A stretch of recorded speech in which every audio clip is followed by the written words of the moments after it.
আউযু বিল্লাহি আন আকুনা মিনাল জাহিলিন। সম্মানিত দর্শকবৃন্দ, আপনাদের সকলকে জানাই সালামুন আলাইকুম। প্রশ্ন হলো, সত্যি কি কিয়ামতের প্রকম্পন এক ভয়ানক ব্যাপার? এই ব্যাপারটি নিয়ে কোরআন কি বলে? কোরআনের 22 নম্বর সূরা আল হজ এর প্রথম 2 আয়াতে আমরা দেখে নেব। আল্লাহ বলছেন, বিসমিল্লাহির রহমানির রহিম, ইয়া আইয়ুহান নাসু তাকু রাব্বাকুম ইন্না জালজালাতাস সাআতি শাইউন আযীম ইয়াওমা তারাউনাহা তাযহালু কুল্লু মুরদিআতিন আম্মা আরদাআত ওয়া তাদাউ কুল্লু যাতি হামলিন হামলাহা ওয়া তারান নাসা সুকারা ওয়া মা হুম বিসুকারা ওয়ালাকিন্না আযাবাল্লাহি শাদীদ। হে মানুষ, ভয় করো তোমাদের প্রতিপালককে। কিয়ামতের প্রকম্পন এক ভয়ঙ্কর ব্যাপার।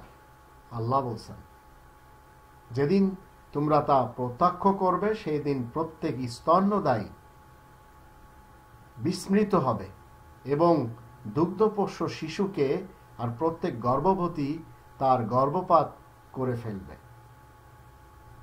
এত ভয়ঙ্কর ব্যাপার, প্রকম্পন ব্যাপার। মানুষকে দেখবে নেশাগ্রস্ত অবস্থায় তারা রয়েছে। প্রকৃতপক্ষে তারা নেশাগ্রস্ত অবস্থায় থাকবে না, বস্তুত আল্লাহ তাআলার শাস্তি হবে কঠিন। এই হচ্ছে কিয়ামতের সময়ের বিবরণ আল্লাহ তাআলা বলে দিচ্ছেন।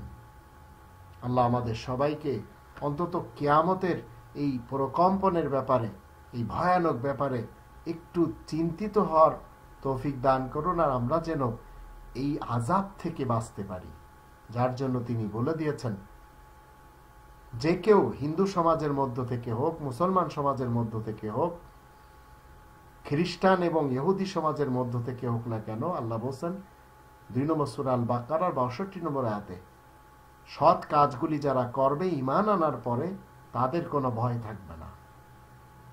আল্লাহ আমাদের সবাইকে মুমিন হয়ে মৃত্যুবরণ করার তৌফিক দান করুন।